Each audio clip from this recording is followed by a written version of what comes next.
Cada día, millones de personas empiezan otro turno rutinario sin imaginar que podría ser el último. Detrás de las puertas de la sala de descanso y paredes de la oficina hay historias más oscuras de lo que cualquiera espera.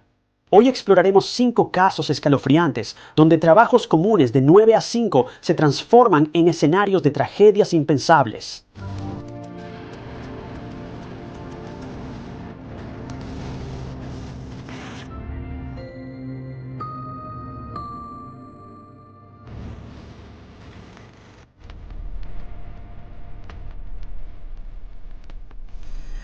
Laura Black era una ingeniera eléctrica de 22 años en el momento del caso. Laura era una mujer joven, brillante, inteligente y encantadora.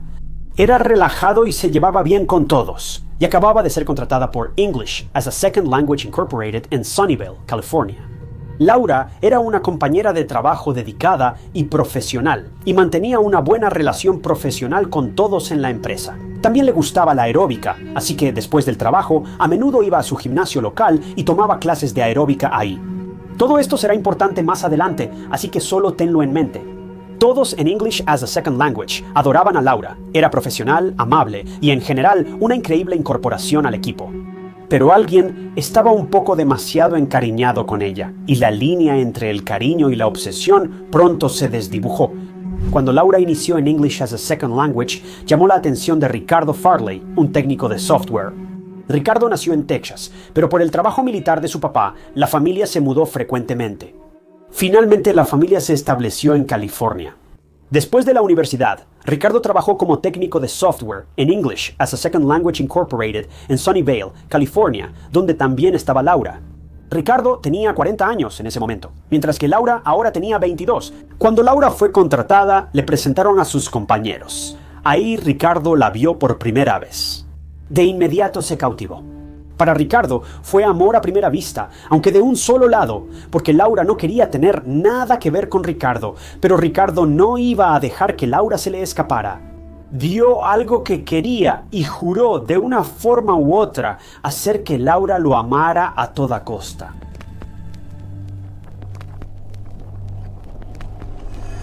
Laura simplemente no estaba interesada en Ricardo en absoluto. Para empezar, la camioneta tenía el doble de su edad. En segundo lugar, aunque la edad no era un problema, Laura no quería una relación. Acababa de conseguir trabajo y prefería que todo siguiera igual. Aún así, Laura intentó mantener una relación profesional y distante con Ricardo. Ella dejó en claro una y otra vez que no estaba interesada en él y que Ricardo debía dejar de lado ese enamoramiento. Pero Laura no sabía que Ricardo no estaba enamorado de ella, tampoco estaba enamorado. Aunque Ricardo decía estar cautivado por Laura, su obsesión era oscura. Él quería a Laura solo para sí, aunque ella lo rechazara. Para Ricardo, si Laura no mostraba interés, solo debía demostrarle cuánto le importaba. Los límites claramente no era algo que Ricardo comprendiera, así que Ricardo empezó a perseguir a Laura insistentemente.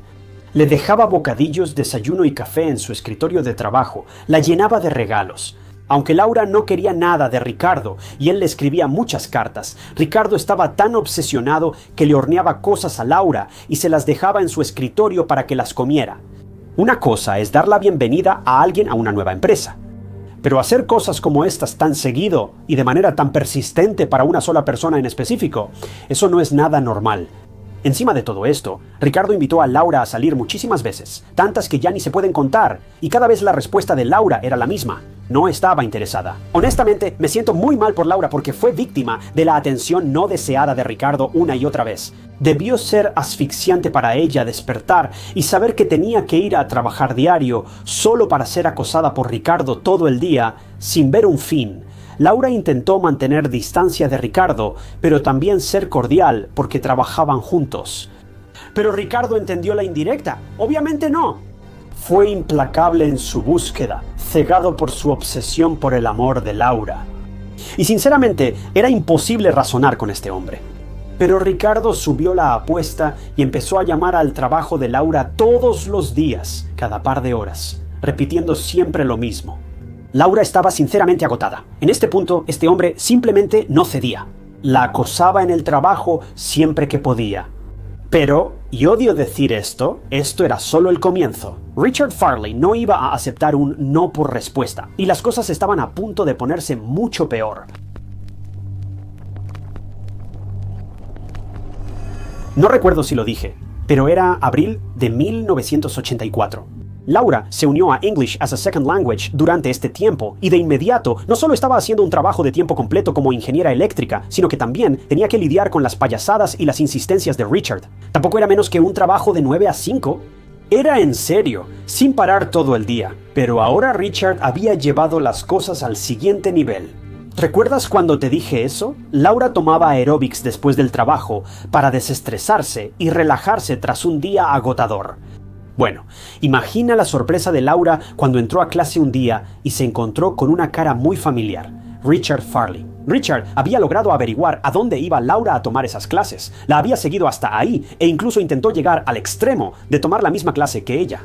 Ni siquiera después del trabajo. Las horas eran seguras o tranquilas para Laura ya. Richard ahora la estaba acosando completamente en el trabajo y después del trabajo. Y las cartas para Laura aumentaban día con día. Richard seguía invitándola a salir, aunque ya lo habían rechazado cientos de veces. Pero ahora también pasó algo más. Mira, Richard logró obtener la información personal de Laura en el trabajo. Él revisó los registros personales de Laura en ESLHR y logró encontrar su dirección de casa y su número de teléfono personal. Esto es literalmente la peor pesadilla de cualquiera. Pensarías que Ricardo solo acosaría a Laura en el trabajo, como si eso no fuera ya grave. Pero ahora logró encontrar la dirección de su casa, y estoy seguro de que ya te imaginas lo que hizo con esa información. Siguió a Laura hasta su casa y continuó acosándola. Incluso hizo copias de las llaves de la casa de Laura. Justo cuando crees que las cosas no pueden empeorar más, Ricardo demuestra que todos están equivocados. No solo eso, Ricardo se burló de Laura y la aterrorizó enviándole copias de las llaves de su propia casa, junto con cartas que la asustaban aún más. Por si eso no fuera suficiente, Ricardo incluso hizo copias de las llaves de los cajones del escritorio de trabajo de Laura también. También revisó su correspondencia y pertenencias. Ahora, obviamente, Laura se dio cuenta de que Ricardo la estaba acosando desde el trabajo hasta su casa. Esto la obligó a mudarse de casa varias veces. Ella cambiaba su número, cambiaba de casa, y las primeras semanas todo estaba libre de Ricardo. Sin embargo, Ricardo siempre obtenía información sobre las nuevas direcciones y datos de Laura. Y el acoso y el hostigamiento continuaban justo donde se habían quedado. Laura fue acosada y perseguida hasta el punto de tener que mudarse de casa 4 veces en un periodo relativamente corto de tiempo. Ricardo hacía todo para volver la vida de Laura una pesadilla, solo porque ella no quería salir con él. Durante todo el horrible acoso, Ricardo le escribió cerca de 200 cartas a Laura. Incluso manipuló fotos de él y Laura juntos. Era como un Photoshop ochentero y le enviaba esas fotos a ella. Esto duró alrededor de un año. Laura sufrió acoso por parte de Ricardo durante más de un año, hasta que finalmente lo reportó a Recursos Humanos de English as a Second Language.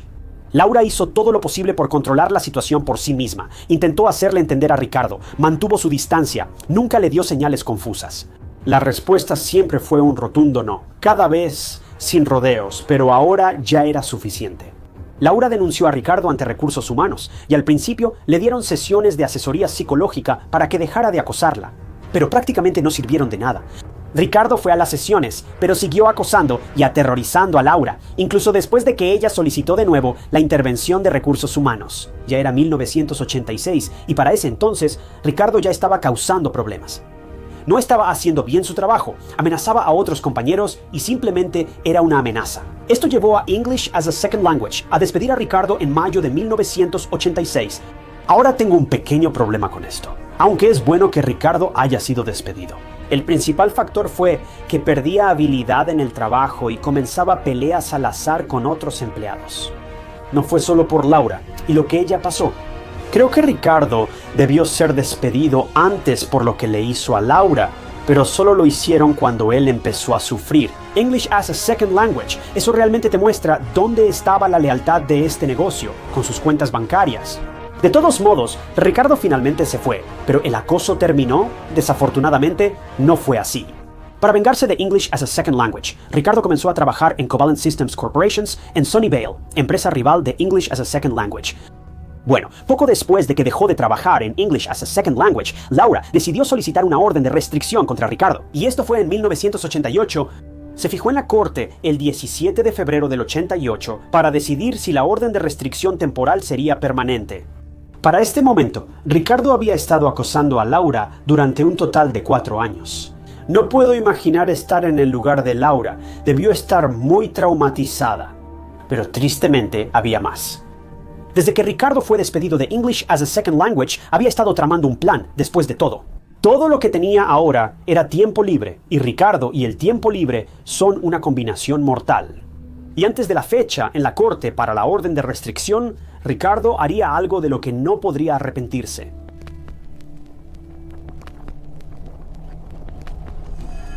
A inicios de febrero de 1988, Ricardo compró muchas municiones con un único objetivo: causar el mayor daño posible. Adquirió mucho equipo táctico y artículos inquietantes, y sorprendentemente nadie reaccionó ante compras tan dudosas.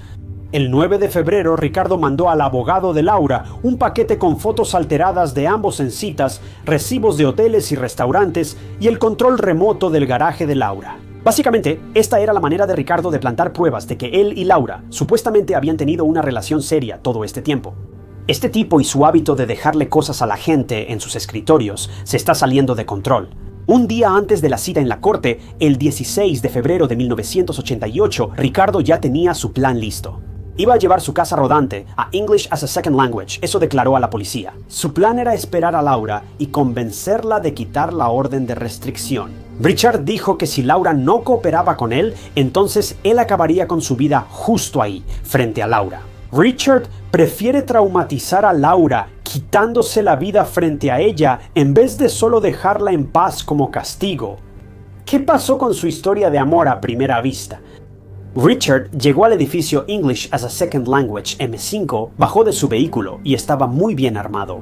Richard tenía como objetivo final a Laura, pero provocó 7 tragedias antes de llegar a su oficina ese día. Pero no había terminado. Al escuchar el alboroto dentro de ese edificio, mucha gente huyó y Laura también estaba en proceso de hacerlo. Pero entonces, la puerta de su oficina fue abierta de golpe por nada menos que el hombre que la hizo tener pesadillas durante los últimos 4 años. Ricardo estaba de pie en la oficina de Laura, en persona, cerniéndose sobre ella. Laura resultó herida en el hombro y Ricardo pensó que había terminado, así que la dejó ahí. Pero Ricardo no sabía que Laura en realidad seguía viva, y gracias a Dios por eso, para las 3 de la tarde. Ya varias personas habían llamado a la policía para reportar lo ocurrido. Una de esas personas fue Ricardo, quien llamó y confesó el crimen tranquilamente. Amenazó a la policía para que se mantuvieran a 300 yardas del edificio o habría graves consecuencias. Desde entonces inició un enfrentamiento de 5 horas con Special Weapons and Tactics negociadores y servicios de emergencia. Richard habló con el negociador Rubén Grijalva y expresó su desprecio hacia Laura por llevar las cosas demasiado lejos y conseguir una orden de restricción contra él. También expresó remordimiento y, aparentemente, quería terminar con todo ahí mismo. Le comentó al negociador que lamentaba haber herido a Laura y deseaba que ella sobreviviera para poder arrepentirse de lo sucedido. Este hombre está literalmente sentado aquí, mirando a la muerte a la cara y diciendo que su único deseo es que Laura se sienta herida por esto. Nunca voy a entender la mente de algunas de estas personas. Sin que Ricardo lo supiera, Laura recuperó la conciencia. Logró que le trataran las heridas, al menos por el momento, y ella, junto con otras personas heridas, escapó del edificio. Finalmente, tras 5 horas, cerca de las 8:30 p.m., Richard finalmente cedió y aceptó entregarse. Siempre y cuando pudiera recibir un sándwich y una bebida, este hombre literalmente se entregó por un sándwich. Esto realmente te muestra el estado mental en el que se encontraba. Richard no estaba bien, estaba muy perturbado. Laura y los otros empleados heridos fueron llevados al hospital y Laura pasó 19 días en tratamiento. Ella estaba conmocionada, extremadamente asustada, pero viva, y de nuevo, gracias a Dios por eso. Pero no se puede decir lo mismo de las víctimas que perdieron la vida por nada. Estos empleados, que creían tener un día normal, fueron asesinados por alguien con quien trabajaron años o veían a diario. Durante años, sus familias quedaron devastadas por la noticia. Pensaban que sus seres queridos volverían a casa tras el trabajo, pero no fue así. Richard fue acusado de 7 cargos en primer grado, pero se declaró inocente. Él aseguró que no quiso lastimar a nadie, solo entrar a English as a Second Language y dañar el edificio y equipo. Y como mucho, iba a quitarse la vida si Laura no aceptaba su trato.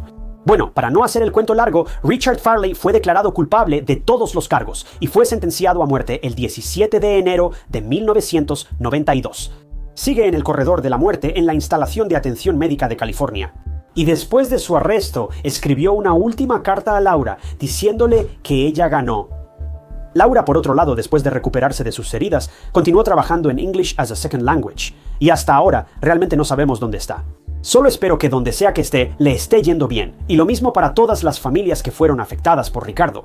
Este hombre claramente necesitaba mucha ayuda, pero supongo que en ese momento de la historia, esa ayuda simplemente no estaba disponible por una u otra razón. Podemos buscar culpables, podemos señalar a cualquiera y a todos, pero eso no hará que estas personas regresen. Familias enteras fueron destruidas ese día, todo por culpa de un solo hombre. Esto no solo fue una tragedia laboral, sino que las acciones de Richard Farley llevaron a California a aprobar sus primeras leyes contra el acoso. Pero es claro ver, basándonos en varios otros casos que hemos cubierto aquí, relacionados con el acoso, muchos de ellos dentro del estado de California. Estas leyes solo ayudan a las personas que están dispuestas a cumplirlas, y ninguna ley puede mantener a raya a un hombre como Richard.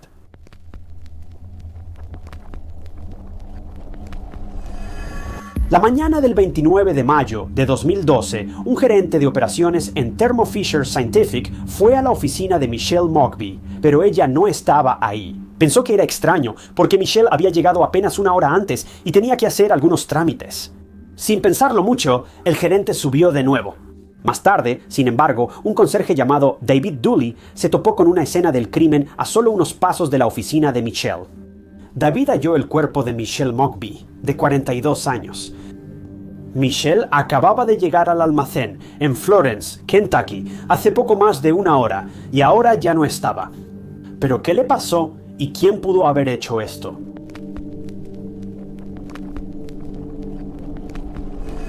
Michelle Mogby era jefa de nómina en el almacén de Thermo Fisher Scientific en Florence.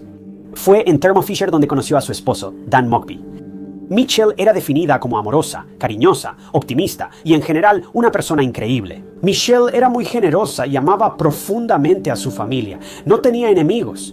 Y junto con Dan y sus 2 hijas, Madeline y Carly, Michelle vivía una vida tranquila y feliz. Aunque Michelle y Dan llevaban mucho tiempo casados, aún solían salir juntos en citas. La última cita de Michelle fue el día antes de su asesinato, en el Día de los Caídos. Dan y Michelle eran realmente felices y no había ningún problema. Dan dijo que en su cita, Michelle se mostró como siempre, sin preocuparse ni asustarse. Michelle también era apreciada por sus compañeros. Había estado trabajando en Thermo Fisher durante los últimos 16 años, así que era más como familia que cualquier otra cosa. Entonces, ¿quién podría haberle hecho esto a Michelle? Y bien, los empleados de Thermo Fisher llamaron a la policía para que los ayudara a averiguarlo. Cuando la policía llegó al almacén de Thermo Fisher, buscaban rastrear los últimos movimientos de Michelle. También llamaron al esposo de Michelle, Dan, quien estaba en casa porque tenía el día libre. Según Dan, estaba solo en casa durmiendo. Cuando Dan llegó al almacén y se enteró de la muerte de su esposa, se derrumbó por completo. Dan estaba inconsolable. Dan dijo una vez que Michelle hacía brillar más el sol y su vida, y ahora la encontraron asesinada en su propio lugar de trabajo.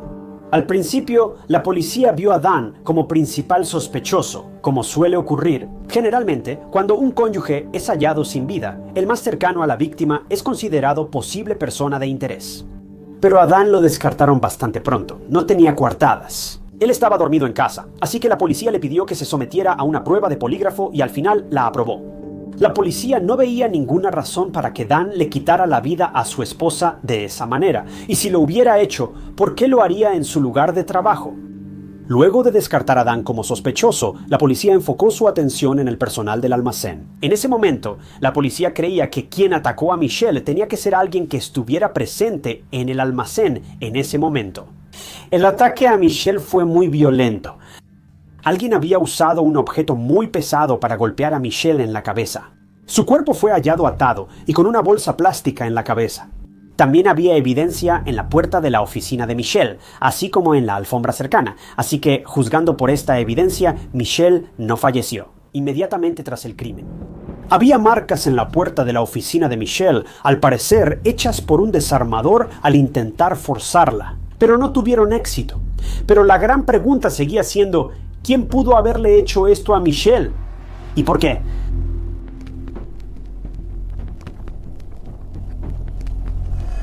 Los detectives supieron que Michelle salió de su casa al trabajo y llegó a la instalación a las 5:53 am. La policía también revisó las grabaciones de vigilancia y efectivamente vieron a Michelle entrando al almacén a esa misma hora. Entre la entrada de Michelle al almacén y el hallazgo de su cuerpo. La policía quería buscar cualquier actividad sospechosa. Querían ver si alguno de los 13 empleados era sospechoso o hizo algo fuera de lo común. Bueno, muy pronto, la policía descubrió que uno de los 13 empleados en realidad salió del almacén por un breve periodo, y ese fue David Dooley, el conserje del almacén. Las cámaras de seguridad captaron a David saliendo del almacén en su camioneta a las 6:30 am, y luego se le vio regresar alrededor de las 7 am. Así que había una ventana de tiempo de 30 minutos sin explicación que la policía simplemente encontró extraña. David fue inmediatamente un sospechoso en el asesinato de Michelle, ya que él también fue quien descubrió su cuerpo. Cuando la policía se acercó a David con esta información, él tenía una explicación para ello. Mira, David afirmó que su esposa estaba muy enferma y que tenía el hábito de olvidar las cosas e incluso tenía problemas de audición. David estuvo llamando a su esposa varias veces al trabajo ese día y cuando no obtuvo respuesta, se preocupó por ella. David pensó que tal vez algo ocurrió en casa, quizás se cayó y necesitaba ayuda. Entonces subió a su camioneta y fue a ver cómo estaba. Esto era creíble, pero la policía también quería hablar con la esposa de David, solo para aclarar la historia. Pero digamos que la esposa de David tenía algo completamente diferente que decir cuando la policía la visitó. Ella dijo a los investigadores que no vio ni supo nada de David tras irse en su camioneta. Pero después, la esposa de David cambió su versión y les dijo a los investigadores en un interrogatorio grabado que David había regresado a casa para cambiarse los pantalones, pero no sabemos por qué razón. Pero aquí fue donde la historia de David se volvió inconsistente y sinceramente esto hizo que el caso fuera aún más complejo. David negó lo que dijo su esposa sobre volver solo a cambiarse los pantalones. Lo atribuyó a que su esposa probablemente lo entendió mal. Así que, ¿quién decía la verdad y quién mentía? Honestamente, nadie lo sabía. Pero algo era seguro. La policía sospechaba de David, sobre todo porque salió del almacén cuando antes no lo hacía. En ese tiempo, eso no le pareció correcto a la policía. Que su esposa fuera una testigo poco confiable dejó todo abierto a interpretación, suposiciones y sospechas. Bueno, las cosas estaban a punto de ponerse aún más difíciles para David cuando la policía empezó a investigar más. Y descubrieron que David y su esposa, ambos empleados en el almacén científico de Thermo Fisher, habían estado robando dinero de la empresa.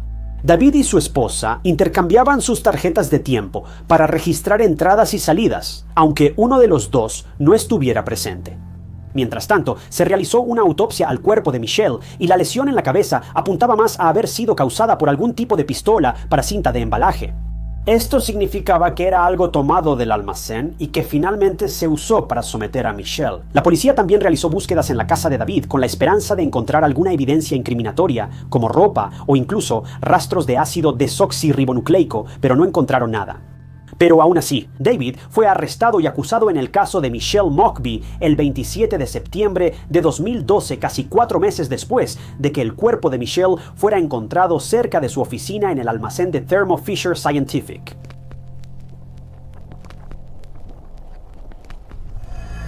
Quiero mencionar que se hicieron pruebas de ácido desoxirribonucleico por rastros desconocidos en el cuerpo de Michelle, pero no coincidían con el ácido desoxirribonucleico de David. No estoy seguro si las pruebas de ácido desoxirribonucleico se compararon con Dan o con otros empleados de Thermo Fisher, pero todo esto era en lo que se basaba el caso de la defensa.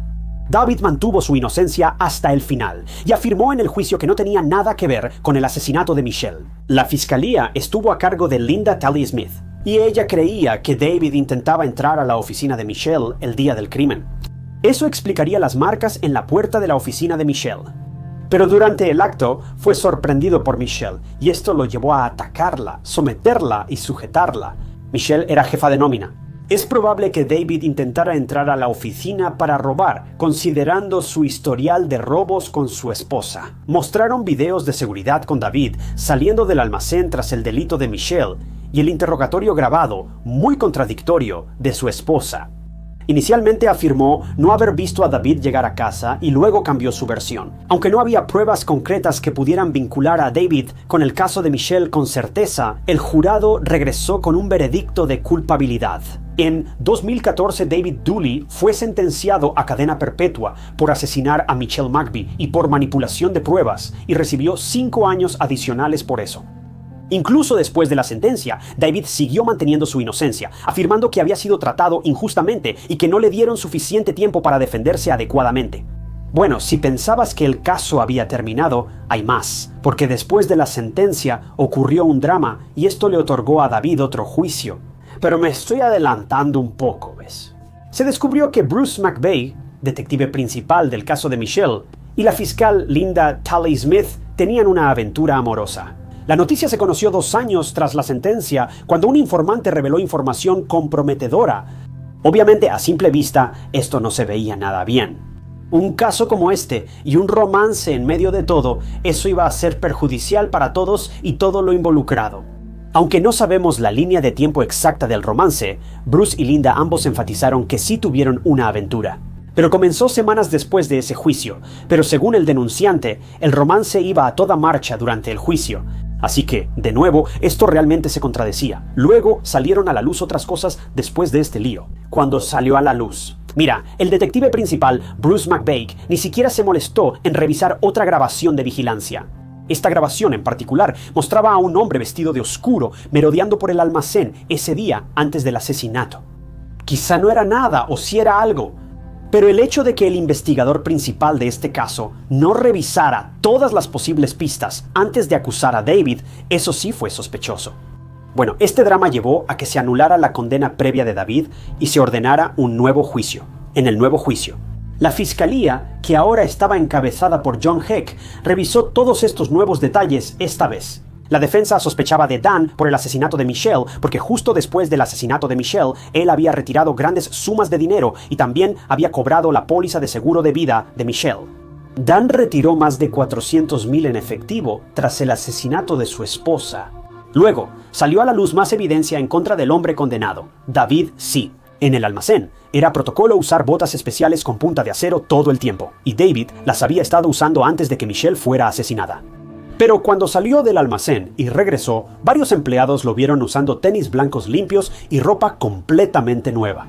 David también afirmó que había vaciado todos los botes de basura del almacén en el momento del caso de Michelle, pero en realidad eso no sucedió. Entonces, ¿qué estaba haciendo si no era su trabajo durante ese periodo en el que se cree que Michelle fue asesinada?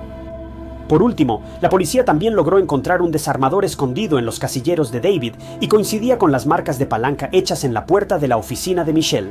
Hasta el día de hoy, las botas con punta de acero aún no han sido encontradas. Por último, la fiscalía no consideró sospechoso al hombre extraño que apareció en las grabaciones el día previo al crimen. Al principio, se creía que el esposo de Michelle, Dan, había contratado a alguien para deshacerse de Michelle. Y tal vez este era el sicario que estaba vigilando el lugar. Y eso explicaría el retiro de dinero, porque también se reveló justo después de esto que Dan le pagó a alguien $10,000 justo después de que su esposa perdiera la vida. ¿Fue una simple coincidencia o fue algo más? Honestamente no lo sabemos, pero viendo la naturaleza del crimen en sí fue muy pasional. No parecía el trabajo de un sicario. Además, el hombre en el video parecía que caminaba hacia un bote de basura y tiraba algo, y luego simplemente se le vio irse. Realmente no hay nada sospechoso sobre este hombre. Bueno, después de que terminó el juicio y el jurado deliberó, salió el veredicto. En 2019, 4 años tras el primer juicio, David Dooley fue declarado culpable y sentenciado a 43 años de prisión. En cuanto a Dan, fue absuelto de toda sospecha e incluso la familia de Michelle lo apoyó durante todo el juicio. Sí, las transacciones de dinero son extrañas y, hasta donde sé, todavía no tienen explicación. Sin embargo, por cómo se comporta Dan y habla de Michelle, es difícil saber si hizo algo, pero no creo que lo haya hecho. Madeleine, la hija de Michelle, tenía 7 años cuando le quitaron a su mamá y aún lleva su anillo como collar. Y Madeleine recuerda a Michelle como una mamá increíble y la extraña todos los días. Al final de todo, la evidencia sí apunta a David, pero de nuevo, el caso es tan confuso y devastador. Una madre amorosa de 2 hijos y una mujer trabajadora perdió la vida en el mismo lugar donde pasó la mitad de su vida. Pero, ¿qué fue lo que realmente sucedió el 29 de mayo de 2012 después de las 5:53 am? Puede que nunca lo sepamos.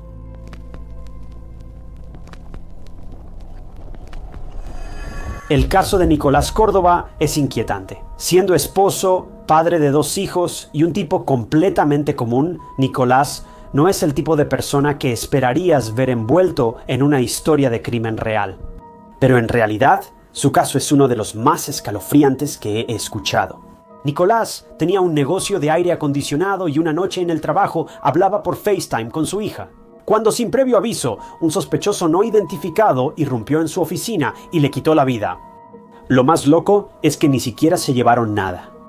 Estaba muy claro que este criminal solo iba tras la vida de Nick, nada más. Todo el evento fue captado por las cámaras de seguridad, pero a pesar de tener una imagen bastante clara del rostro del perpetrador, nadie sabía quién era este hombre. Aunque nunca se presentaron cargos oficiales, muchas personas creen saber exactamente quién le quitó la vida a Nick ese día. Y la verdad detrás de este aterrador misterio podría estar mucho más cerca de casa de lo que Nick jamás habría imaginado. Nicolás Córdoba nació y creció en Scottsdale, Arizona, en octubre de 1976, lo que lo hacía tener unos 40 años al momento del crimen. Criado por su madre Teresa, el padre de Nicolás parece haber estado ausente o poco presente. Nicolás pasó toda su infancia en un hogar monoparental, pero su madre hizo todo lo posible para sacar adelante la situación. Y parece que Nicolás debió haber tenido una infancia relativamente decente porque creció para convertirse en un hombre increíblemente respetable. Nicolás estudió en la preparatoria Chandler en Arizona, participó activamente en fútbol americano y lucha libre y se graduó en verano de 1998. Después de la escuela, Nicolás decidió que quería continuar con su amor por las actividades extracurriculares y terminó convirtiéndose en entrenador personal. Poco después de esto, Nicolás conocería al amor de su vida, Alicia, alrededor del año 2003. Ellos estuvieron juntos durante muchísimo tiempo antes de casarse, y no se unieron oficialmente en matrimonio hasta octubre de 2011. Después de su matrimonio, la pareja dio la bienvenida a 2 hijos al mundo, un niño, Cruz, y una niña, Capri, siendo Capri la menor. Es evidente por las fotos de la familia que eran tan felices como una familia podía serlo. Y su felicidad tampoco parece la típica felicidad de Facebook o Instagram. Estos tipos estaban conectados en el alma, inseparables. Ser entrenador personal no funcionó a largo plazo para Nick, ya que debía alimentar a su familia. Decidió cambiar su vida y abrir su propio negocio de calefacción y aire acondicionado cuando estuviera listo. Trabajó junto a un socio silencioso, y ambos establecieron una sociedad al 50-50. Ahora, para aclarar esta situación del socio silencioso.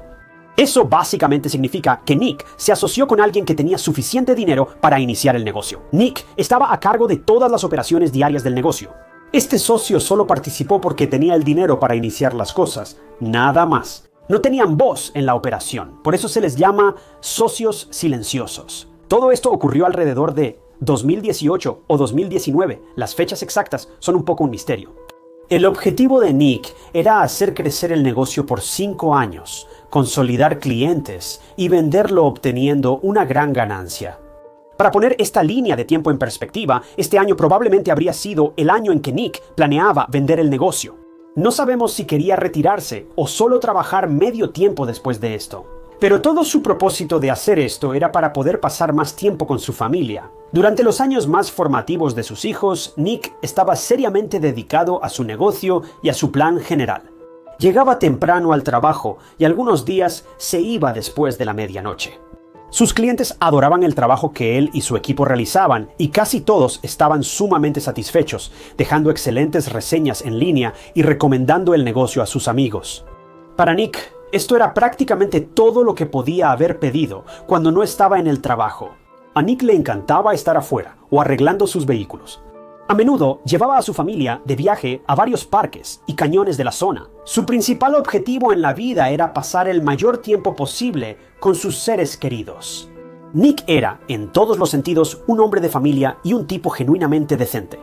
Y no lo digo en el típico sentido de que iluminaba una habitación. Nick era el hombre que todos los demás hombres sueñan con ser. Pero desafortunadamente, ninguna cantidad de bondad ni decencia pudo salvar a Nick del terrible destino que estaba a punto de enfrentar. Por suerte para Nick, sus hijos crecían en la era dorada de la tecnología.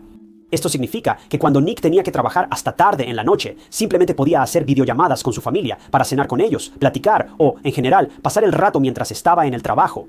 Ahora, obviamente, esto no es un reemplazo para estar físicamente con tu familia. Era un punto intermedio que no existía cuando éramos niños.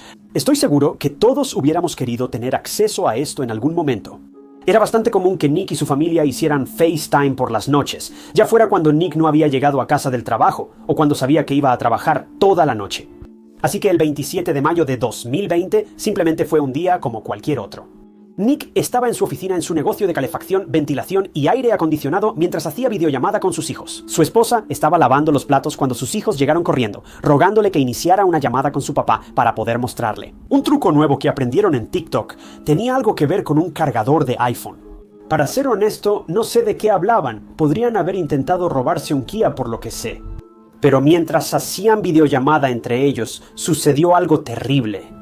Durante la presentación de los niños, Alicia, esposa de Nick, oyó a su hija gritar: ¡Algo le pasa a papá! Alicia corrió a la habitación y le quitó el teléfono, pero no tenía idea de lo que estaba pasando. Nick ya no estaba en la pantalla y parecía como si su teléfono se hubiera caído o algo así. Completamente confundida, llamó a su esposo, pero no obtuvo respuesta. Entonces, escuchó gritos de fondo en la llamada, seguidos de ruidos como si alguien estuviera buscando algo. Fue entonces cuando supo que algo había salido terriblemente mal. En ese momento, Alicia entró en pánico y solo pensó en llamar al 911. Tomó otro teléfono para llamar a la policía, sin colgar la llamada de Nick en FaceTime, por si ocurría algo más. Incluso llamó al socio de negocios de Nick, quien supuestamente había estado en la oficina ese día, pero no obtuvo respuesta. Lo que no tenía ningún sentido era que, a esa hora de la noche, se suponía que Nick debía estar solo en la oficina. La única excepción sería si su socio de negocios estuvo ahí esa noche, como Alicia creía. Ese día, todas las puertas estaban cerradas con llave, como todas las noches cuando la tienda cerraba. Entonces, ¿quién aparecería a esta hora y causaría problemas?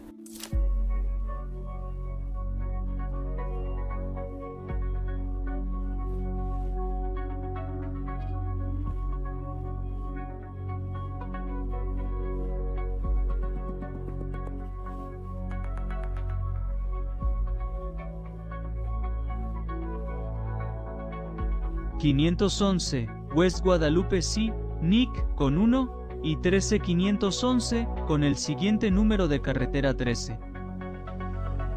Mientras pasaba esto, Alicia gritaba por teléfono pidiendo que dejaran en paz a su esposo.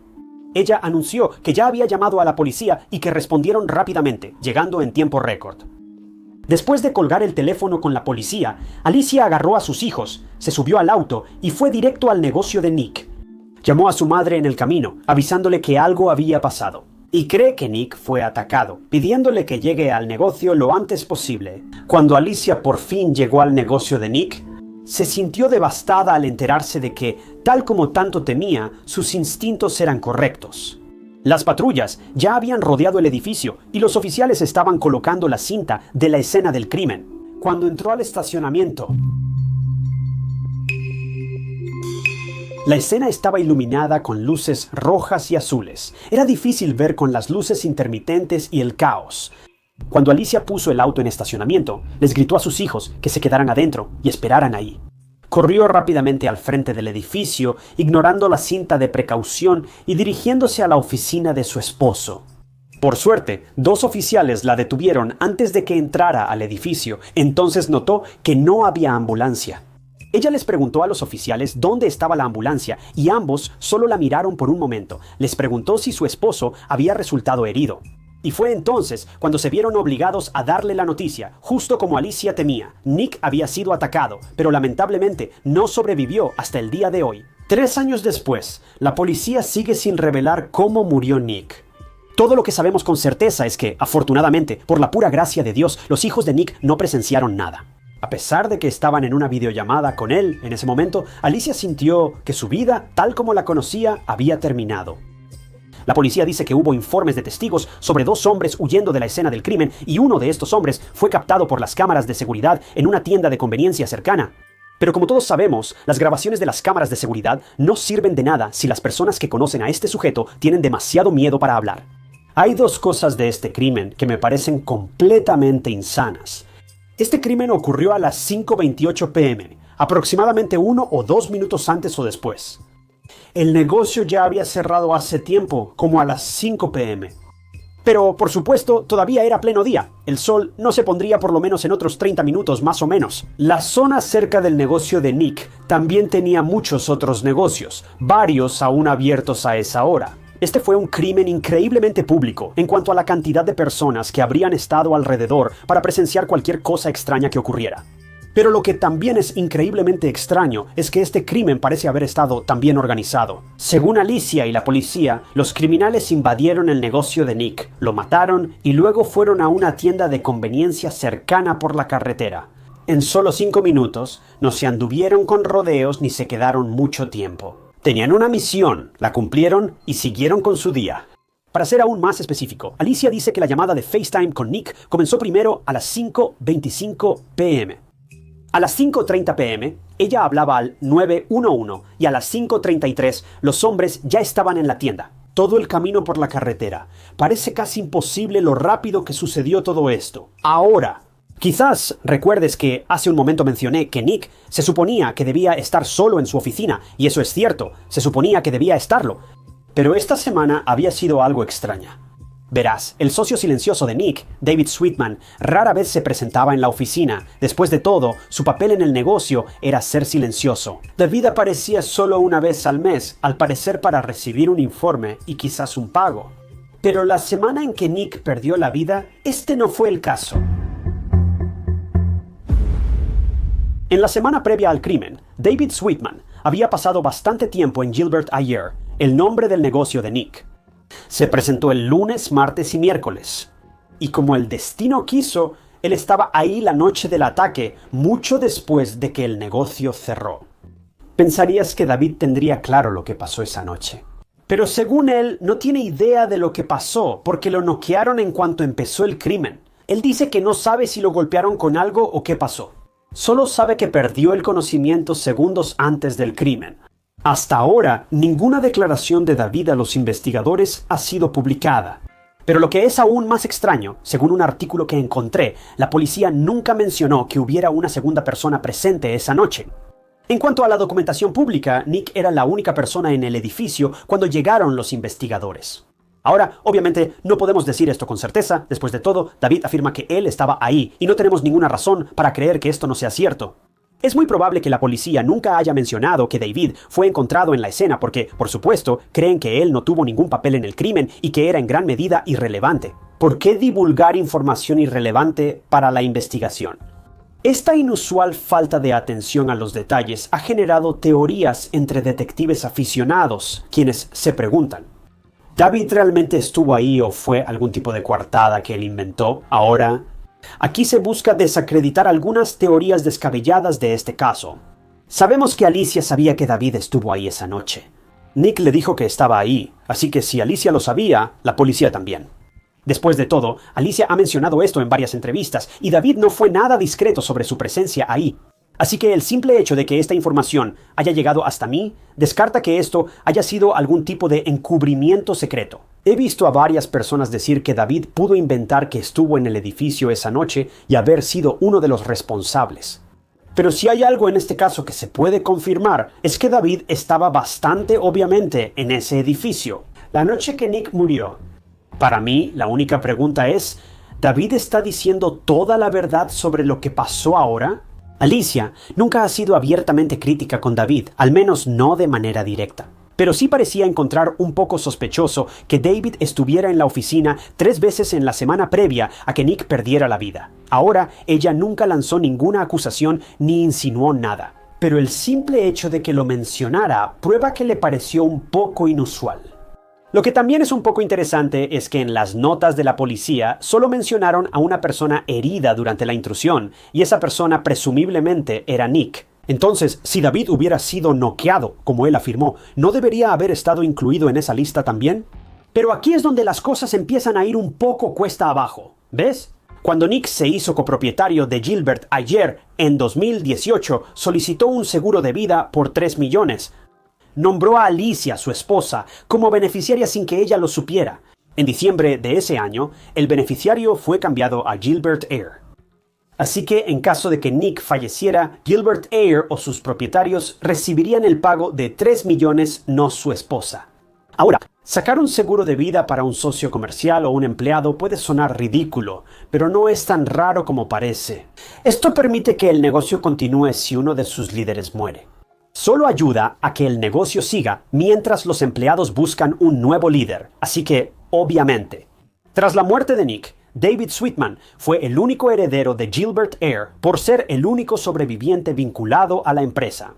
Por lo que veo, Gilbert Ayer ya no opera, así que David Sweetman debió cerrar el negocio tras la muerte de Nick. La cosa es que esto no es demasiado sospechoso, porque obviamente David no sabía nada sobre cómo manejar un negocio de calefacción, ventilación y aire acondicionado. Por eso le dejó todo a Nick, pero definitivamente no se ve bien. Tan pronto muere su socio y la esposa se entera de que quedó sin nada, él ni siquiera se molesta en darle dinero a la viuda. Especialmente cuando ya sabemos que el hombre debía tener una buena cantidad de dinero en el banco. Porque 5 años antes, la esposa de David, Laura Sweetman, murió misteriosamente ahogada en una bañera. Y ojo, esto ocurrió inmediatamente después de un divorcio bastante feo entre los dos. Después de esto, David recibió un gran pago del seguro inmediatamente después. Esto normalmente solo se consideraría increíblemente trágico, pero cuando lo enmarcas con todo el misterio y la sospecha que rodean la muerte de Nick, bueno, eso pone las cosas en una perspectiva diferente. Como si fuera poco, encontré una queja de otro negocio de David Sweetman reportada en 2014. Esta queja era sobre un negocio de grúas de vehículos, del cual David era el dueño en esa queja. El cliente mencionó a David Sweetman por su nombre y afirma haber sido muy amigo de Laura, la exesposa de David. El informe afirma que David estaba llevando a cabo una estafa con un restaurante local de Jack in the Box, en Arizona, donde trabaja junto con el gerente del restaurante. Remolca autos ilegalmente del estacionamiento, llevándoselos sin motivo real. Al salir del restaurante, los clientes descubren que sus autos ya no están. Para recuperar sus autos del corralón, se ven obligados a pagar una tarifa. Primero, lo que en Arizona es ilegal. El dinero que se obtiene de esta estafa luego se reparte entre el gerente del restaurante Jack in the Box. Luego, enjuagan y repiten el proceso. La mayoría de las veces, las víctimas de la estafa no tienen los fondos para llevar la situación a los tribunales, así que David se sale con la suya una y otra vez. Ojo, esto es solo una queja, no un informe legal de ningún tipo, así que no puedo garantizar la validez de esto. Pero la queja terminó con una nota muy curiosa. La persona que hizo la queja, como dije, era un amigo cercano de Laura Sweetman. Mencionaron que la policía sugirió que el fallecimiento de Laura fue porque se quitó la vida después de su divorcio de David. Este amigo dice que Laura estaba feliz de divorciarse y no estaba deprimida. Mencionaron que Laura había soportado incontables años de abuso físico y mental por parte de David. E incluso afirmaron que Laura les había confiado en varias ocasiones que David la había amenazado con envenenarla. Ahora, no puedo confirmar esta queja, pero definitivamente es algo para reflexionar. Pero cuando David fue a cobrar el seguro de vida de Nick Cordova, Alicia Cordova presentó una queja ante el tribunal, alegando que el cambio de beneficiarios fue fraudulento. Este caso aún está pendiente, así que no sabemos cuál será el resultado de esta demanda. La última actualización en la demanda es de octubre de 2022, cuando el caso iba a ser enviado ante un jurado. Pero todos sabemos cuánto tarda el sistema judicial de Estados Unidos en cerrar cualquier caso, así que probablemente esta situación esté a años de ver algún tipo de resolución. Por eso, algunos ya creen que David pudo estar involucrado en este caso. Pero esto es pura conjetura, y no tenemos ninguna evidencia real para creer que la policía sospeche de David Sweetman en absoluto. Ciertamente nunca lo han señalado públicamente, pero hay algo sobre este tipo y su historia que simplemente no me cuadra. Admito que creo en la inocencia hasta probar la culpabilidad, sin importar el ambiente político actual y la cultura de la cancelación. Ahora, nunca sugeriría que David estuviera involucrado de alguna manera sin ver algún tipo de evidencia. Después de todo, este hombre pudo perder a su esposa y a su mejor amigo en menos de 5 años. Lo único que digo es que sobre David Sweetman no sé qué pensar de él. Algo no se siente bien y donde hay humo, hay fuego. Ya han pasado 3 años desde la muerte de Nicolás Córdoba y se desconoce qué avances se han hecho en el caso. Desde la investigación inicial, el sospechoso en el video de vigilancia nunca ha sido identificado y también se desconoce qué tanto han investigado a David Sweetman. Desde que ocurrió esto, la policía ha mantenido todo muy bien resguardado, afortunadamente. Lo último que necesitamos es que la persona equivocada obtenga la información equivocada y arruine por completo toda esta investigación. Alicia ha descrito la vida después de Nicolás como muy difícil. Ella contó que la realidad llegó tras 6 meses, al notar que Nicolás no solo se había ido de vacaciones, pero él se había ido de una manera más permanente. Ella cree que habrá justicia por la muerte de su esposo y que la policía descubrirá quién le quitó la vida y la felicidad esa tarde de verano. Si tienes información sobre el caso de Nicolás Córdoba o reconoces al hombre en la foto, contacta al Departamento de Policía de Gilbert al 485-036-500. Ningún detalle es demasiado pequeño para ser útil. Literalmente, cualquier información puede poner a la policía en el camino correcto. Después de todo esto, una pregunta que mucha gente se hace es qué llevó a la policía a creer que el hombre que entró a la gasolinera Arco era un sospechoso. En el caso, afirman que hay 2 sospechosos que están investigando activamente, pero nunca han mencionado quién podría ser esta segunda persona. Entonces, ¿existe la posibilidad de que sea David Sweetman? Tampoco sabemos si David Sweetman fue evaluado por médicos tras el ataque. Si fue así, entonces los doctores deberían poder verificar si realmente resultó herido o quedó inconsciente. La noche en que falleció Nicolás, este caso es muy difícil de aceptar porque parece que debería ser sencillo de resolver, la verdad. El sospechoso fue captado claramente por las cámaras de seguridad, pero desafortunadamente las grabaciones de video solo nos llevan hasta cierto punto.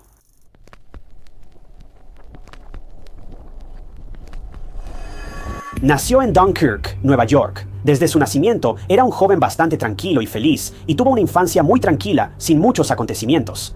Larry asistió a la escuela central Pine Valley, donde conoció al amor de su vida, Jill. Se conocieron a los 15 años y pronto comenzaron a salir. Para ambos fue amor a primera vista. Aunque eran jóvenes, intuían que su destino era estar juntos. Larry siempre soñó con trabajar con niños. También le apasionaba la enseñanza, por lo que decidió estudiar una licenciatura en educación en la Universidad Estatal de Nueva York en Fredonia. Obtuvo su maestría en la Universidad Walden y empezó a trabajar como maestro suplente en una escuela local. Mientras tanto, Larry y Jill se casaron y comenzaron su familia. Se mudaron a Hamburgo y poco después tuvieron una hija. Larry fue un gran esposo, padre amoroso y excelente maestro. Pero como su trabajo era temporal, luchaba por encontrar un puesto permanente. Entonces consiguió trabajo como subgerente en Juguetes R Estados Unidos de América, y aunque esto realmente no era lo que Larry quería hacer, de todas formas aplicó. Y de hecho consiguió el trabajo, y pronto Larry se enamoraría de su nuevo empleo. Larry amaba todo. A Larry le encantaba regalar juguetes, hacer tonterías y sacar sonrisas a todos. Y tan pronto como puso un pie en la tienda de juguetes más grande del mundo, supo que estaba justo donde debía estar. A Larry le encantaba. En Toys R Us se llevaba bien con sus empleados, y aunque los turnos podían ser un poco exigentes, Larry lo aprovechaba al máximo. Para Larry, trabajar en Toys R Us era un sueño hecho realidad. Estaba indirectamente rodeado de niños, solo que no en un salón de clases, y para Larry era mucho más refrescante. Trabajar aquí se volvió una experiencia maravillosa, ya ni siquiera se sentía como un trabajo.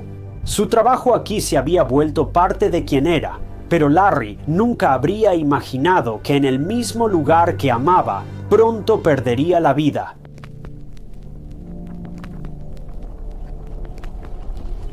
El 23 de junio de 2013, Larry comenzó su mañana muy temprano, aún estaba oscuro. Era antes del amanecer. Cuando dije que el trabajo era exigente, lo decía en serio. Larry estaba revisando el nuevo cargamento de juguetes que traían a la tienda y era el turno de Larry de ayudar con la entrega.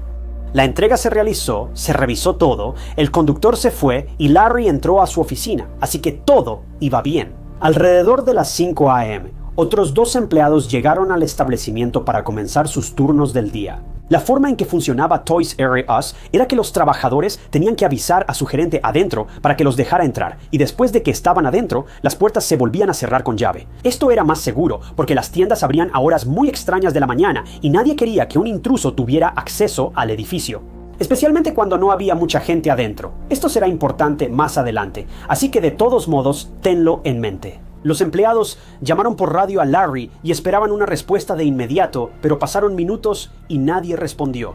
Los trabajadores checaron entrada y empezaron a trabajar, pensando que Larry solo estaba ocupado y no le dieron importancia. La tienda era enorme y acababa de llegar una entrega muy grande, así que tenía sentido. Los empleados creyeron que Larry aún estaba ocupado con la entrega, así que no le prestaron atención y siguieron trabajando. Pero mientras estaban trabajando, casi saltan del susto cuando la alarma de la tienda empezó a sonar y fue seguida por un grito que venía de la oficina del gerente. Una mujer llamada Cindy entró a la oficina, que también era la de Larry, y literalmente se topó con una pesadilla. Larry Wells, de 35 años, estaba desplomado en la silla detrás de su escritorio, apenas con vida y visiblemente herido. Cindy notó que el teléfono también estaba descolgado. Bueno, Cindy llamó a los servicios de emergencia, mientras que el resto de los empleados simplemente salió corriendo de la tienda. Más tarde, sacaron a Larry en una camilla, pero las cosas no pintaban bien. Estaba vivo, pero antes de que los paramédicos pudieran hacer algo para salvarlo o detener la hemorragia, Larry perdió la vida, y fue entonces cuando los paramédicos se dieron cuenta de 2 cosas. Una, que Larry ya no estaba, y 2, que lo habían asesinado.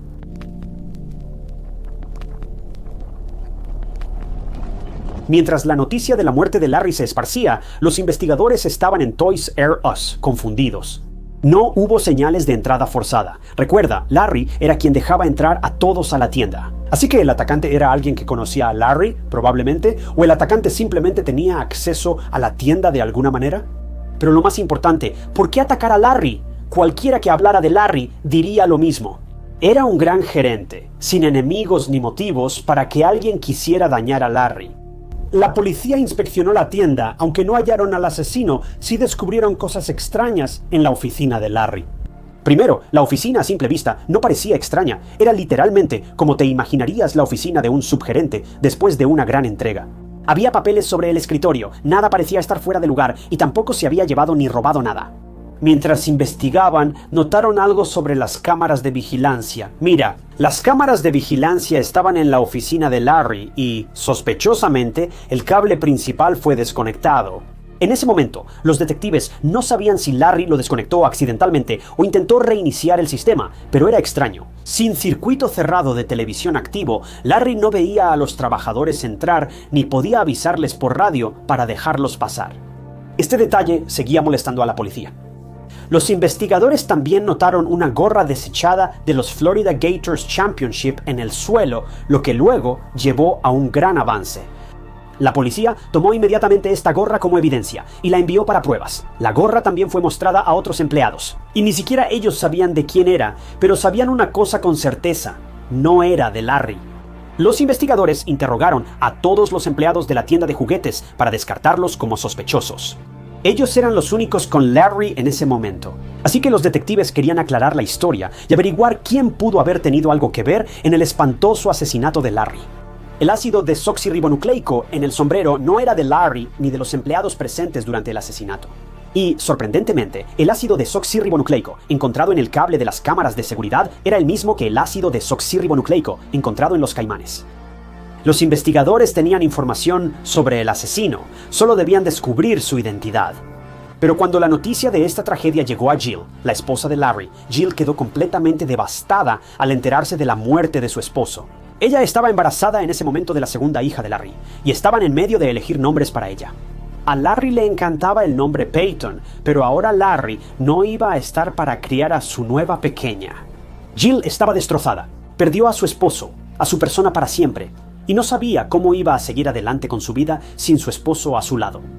Ella quería respuestas y quería que quien fuera responsable del asesinato de Larry pagara por sus acciones, aunque sabía muy bien que nada de esto traería de vuelta a Larry. Jill recibió consuelo de los colegas y amigos de Larry, incluso de los juguetes, durante este trágico momento.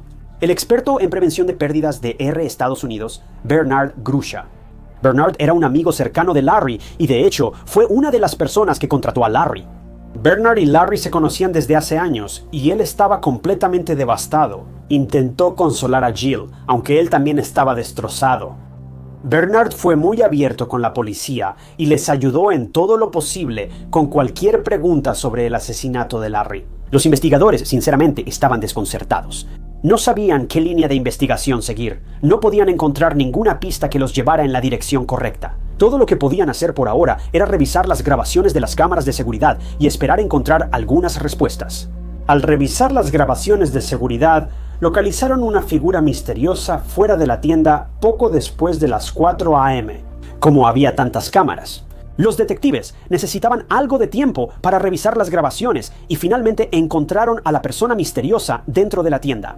Parecía un hombre y llevaba ropa oscura de pies a cabeza. Su rostro estaba cubierto con una bufanda y llevaba esa gorra de los Florida Gators de campeonato, la misma que se encontró en el suelo de la oficina de Larry. Los investigadores también lograron distinguir el arma grande y afilada que se vio que el hombre llevaba en una de las cámaras. Lo que daba tanto miedo, además de que un hombre entrara a una tienda de juguetes armado con un arma, era el hecho de que caminaba tan casualmente por los pasillos. No parecía confundido ni como si estuviera buscando el camino correcto por donde ir. Tras revisar el video, la policía confirmó que el hombre conocía bien la tienda. ¿Ya había estado ahí antes? ¿Desde el inicio planeabas matar a Larry? ¿Qué estaba pasando? Bueno, lo siguiente que notaron los investigadores fue que el hombre fue directo a la oficina del subgerente y cerró la puerta detrás de él. Y minutos después todas las cámaras de seguridad se apagaron. Los detectives sabían lo que hizo el hombre. Él conocía que todas las cámaras se controlaban desde la oficina del subgerente. Así que entró y desconectó el cable principal, dejando las cámaras inútiles y eliminando la posibilidad de ser atrapado. Los investigadores se recostaron y reflexionaron.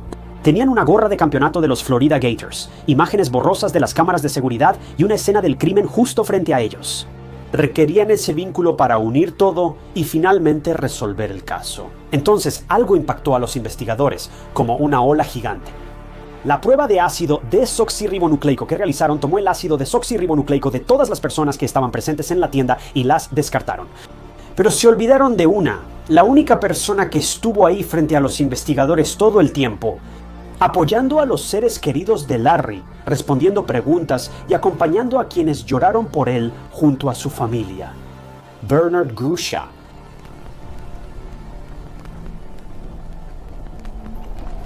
La policía se dio cuenta de que nunca tomó el ácido desoxirribonucleico de Bernard para la investigación. Ahora que recordaron cuando le pidieron una muestra a Bernard, él dio las excusas más tontas para zafarse. Considerando la aprehensión inicial de Bernard para dar una muestra de ácido desoxirribonucleico, los investigadores creían que necesitarían trabajo encubierto para obtener el ácido desoxirribonucleico de Bernard. En este punto, no sospechaban exactamente de Bernard, solo querían descartarlo antes de pasar al siguiente paso. Bueno, cuando llegaron a la hermosa y lujosa casa de Bernard en Hamburgo, imagina su sorpresa. Cuando Bernard le dio a los investigadores una muestra sin dudar ni un segundo ni oponer resistencia, los detectives enviaron la muestra para analizarla, y cuando recibieron los resultados, quedaron impactados. El ácido desoxirribonucleico de Bernard coincidía con el que estaba en el sombrero, así como en el cable de la cámara de seguridad. Tenían al hombre justo frente a ellos, y después de tanto ir y venir, finalmente las piezas se encajaron. Pero necesitaban hacerle a Bernard una pregunta muy importante. ¿Por qué atacó a Larry? Descubrimos que Bernard vivía una mentira. Su casa lujosa, sus autos y todas las cosas finas que tenía, todo era una ilusión. La casa era muy real, no me malinterpretes, pero Bernard debía mucho, exactamente $1 millón. ¿Y cómo estaba intentando pagar esa deuda? Robando juguetes y mercancía de varias tiendas de Toys R Us y vendiéndolos en eBay, hizo una fortuna con este negocio ilegal, alrededor de $200,000. Ah, y la vida familiar de Bernardo también era un desastre. Él era físicamente abusivo con su esposa, la empujaba varias veces e incluso la tiró por las escaleras. En un momento su esposa también tenía una orden de restricción contra él. Los investigadores entrevistaron a Bernardo, quien insistió repetidamente en que no tenía relación con el asesinato de Larry. Pero el ácido desoxirribonucleico contó una historia diferente. La policía también dio un paso atrás y revisó las grabaciones de las cámaras de seguridad después de ver la complexión de Bernardo. No había duda de que el hombre armado en la tienda tenía la misma complexión y estatura que Bernardo. Los investigadores también encontraron una pila de juguetes nuevos, todos aún en su empaque, en la casa de Bernardo. Era como su almacén personal. Bernardo, experto regional en pérdidas, tenía acceso a varias tiendas de juguetes Estados Unidos, y él abusaba de su poder para robar juguetes nuevos de los envíos y venderlos en eBay. Fue arrestado y acusado por el asesinato de Larry para pagar su deuda y estuvo detenido sin fianza hasta julio de 2014, cuando se declaró culpable de homicidio involuntario.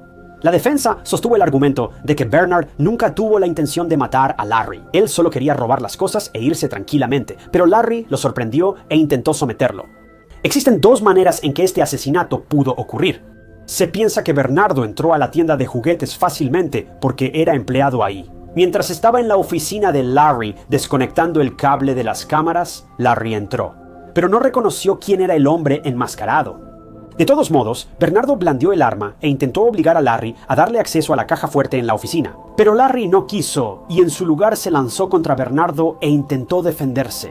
Se dice que Larry le quitó la bufanda a Bernardo, lo que provocó que Bernardo lo atacara brutalmente y lo dejara sangrando en su oficina. Bernardo pudo haberse quedado afuera de la tienda de juguetes unos minutos, sabiendo que Larry llegaría pronto a trabajar. Y al hacerlo, Bernardo empujó a Larry y volvió a amenazarlo con el arma. Se piensa que Larry intentó someter a Bernardo, pero no lo logró.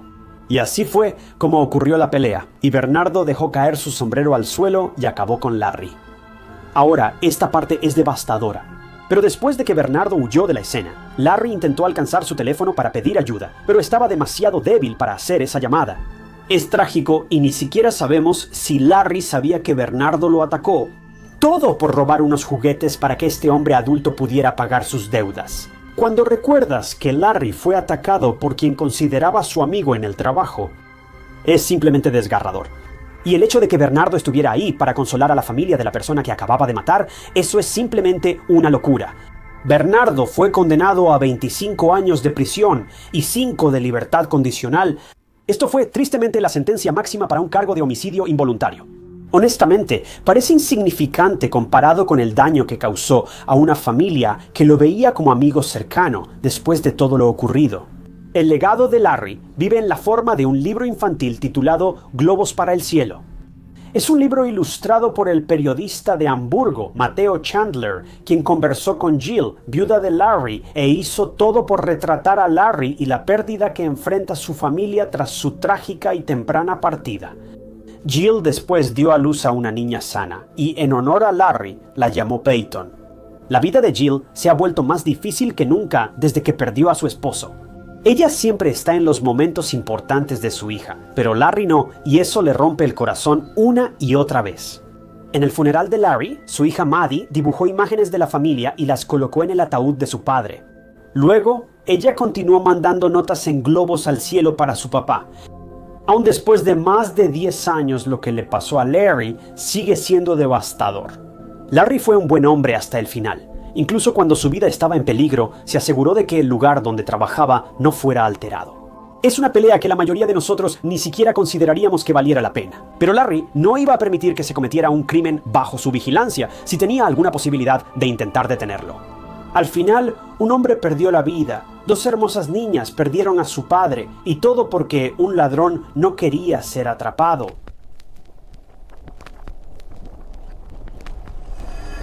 Nos enseñan a ayudar a los necesitados, pero a veces no practicamos lo que predicamos.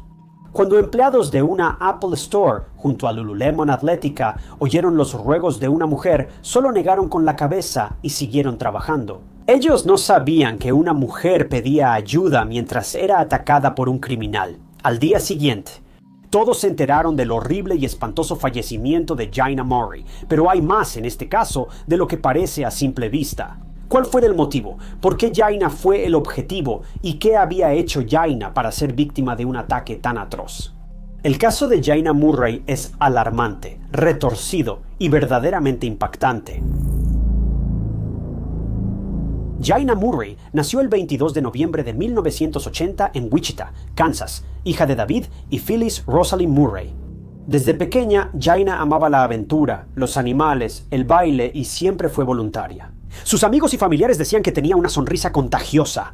Jaina amaba viajar, de hecho, quería viajar a todos los continentes, y los visitó todos, excepto la Antártida.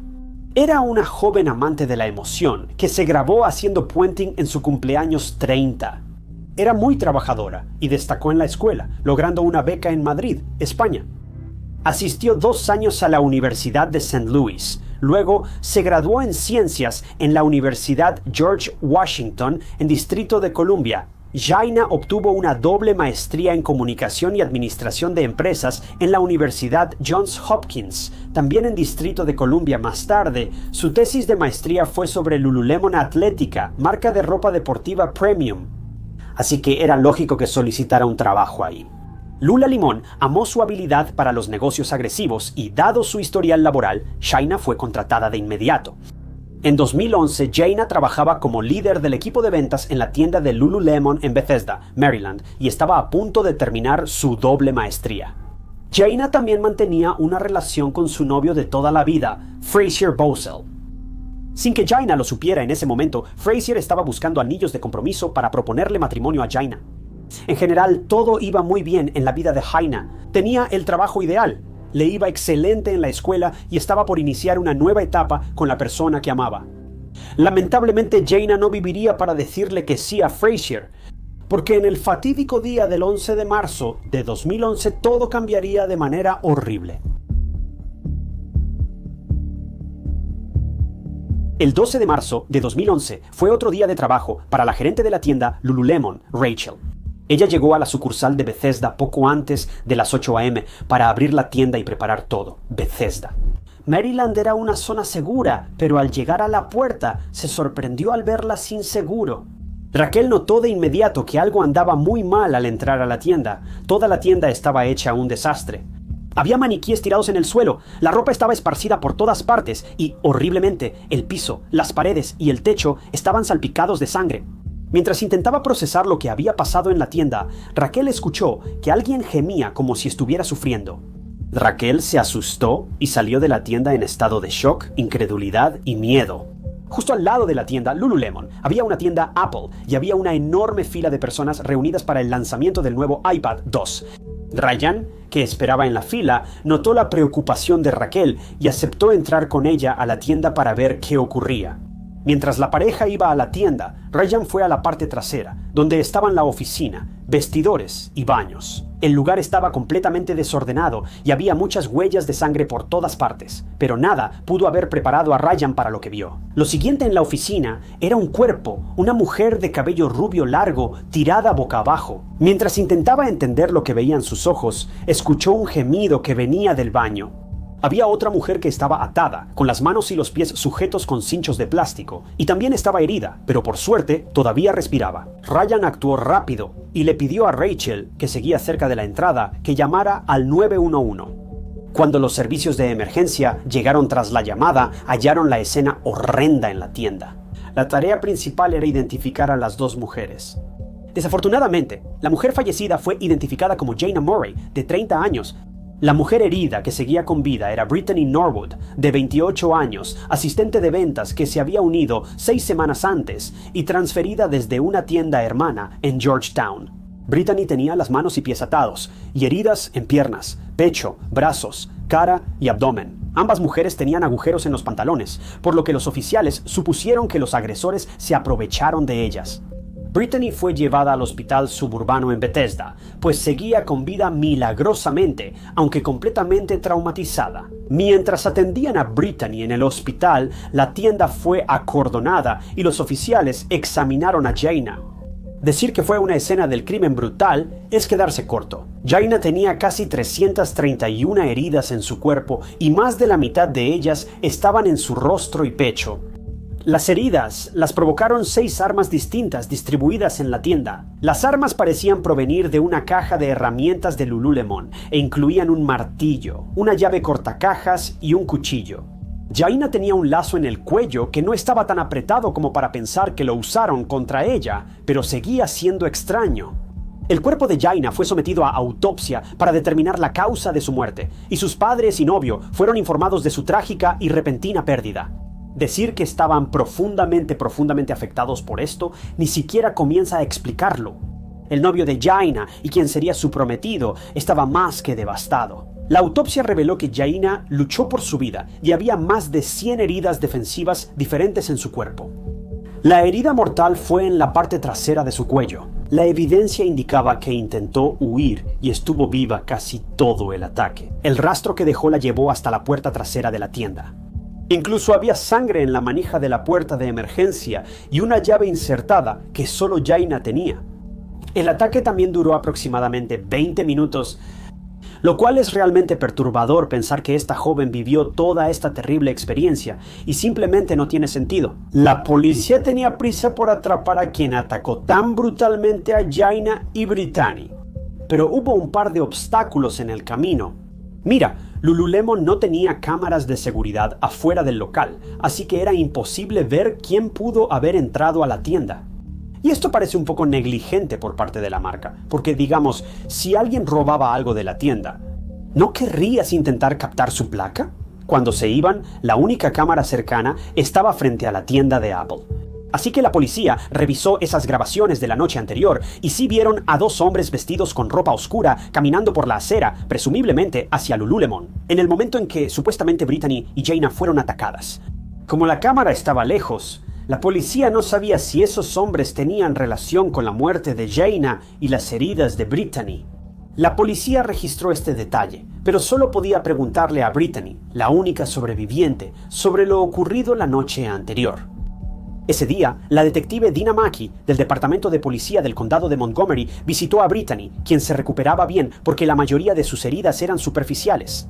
Brittany, visiblemente incómoda y evitando el contacto, finalmente se sinceró con la detective Mackey.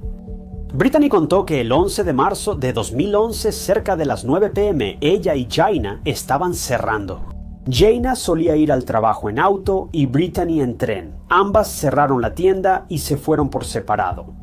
Al llegar a la estación, Brittany notó que olvidó su tarjeta del metro en la tienda. Inmediatamente llamó a otro empleado de la tienda con la esperanza de conseguir el número de Jaina, porque ella tenía las llaves de la tienda. Cuando lo logró, Brittany llamó a Jaina y le explicó su situación, pues Jaina era servicial. Aunque ya casi llegaba a su casa, ella regresó a la tienda para ayudar a Brittany a recuperar su tarjeta del metro. Cuando ambas mujeres llegaron a Lululemon, Jaina había estacionado su auto justo afuera de la tienda porque asumió que iba a entrar y salir rápidamente de la tienda. Cuando Jaina abrió la puerta a las 10:05 p.m., con Brittany detrás, dos hombres vestidos de negro, con pasamontañas y guantes, las empujaron adentro. El detective Mackey creyó que los atacantes eran los mismos hombres vistos en las cámaras de seguridad cerca de la hora del ataque. Brittany pensó que eran ladrones y que se irían tras vaciar las cajas registradoras. Las cosas se tornaron trágicas. Brittany siguió describiendo a los agresores. Ambos hombres, uno alto y otro bajo, tenían unos 25 años y ella pensaba que eran caucásicos. El más bajo atacó a Brittany y el más alto a Jaina. Sometieron a ambas mujeres y después le dijeron a Brittany que conocían su domicilio. Brittany llevaba recibos de servicios con su dirección en el bolso. Es claro de dónde obtuvieron la información los ladrones, pues también tenían su identificación con dirección. Brittany estaba visiblemente asustada al escuchar esto. Luego continuó diciendo que sus pantalones estaban rotos y que fueron violentadas mientras eran atacadas y les gritaban insultos raciales. También escuchó a Jaina gritar y llorar, pero no pudo hacer nada. Al final, Jaina guardó silencio y Brittany supo que había fallecido. Brittany estaba horrorizada al escuchar el silencio de Jaina. Sabía que lo más probable era que el mismo destino le esperara a ella.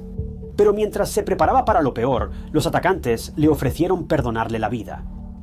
¿Por qué? Porque decían que era divertido aprovecharse de ella. Tras el crimen, la ataron. Brittany tomó el dinero y lo dejó en un baño, donde luego lo encontraron. Durante toda la sesión con el detective Mackey, Brittany estaba muy histérica y traumatizada.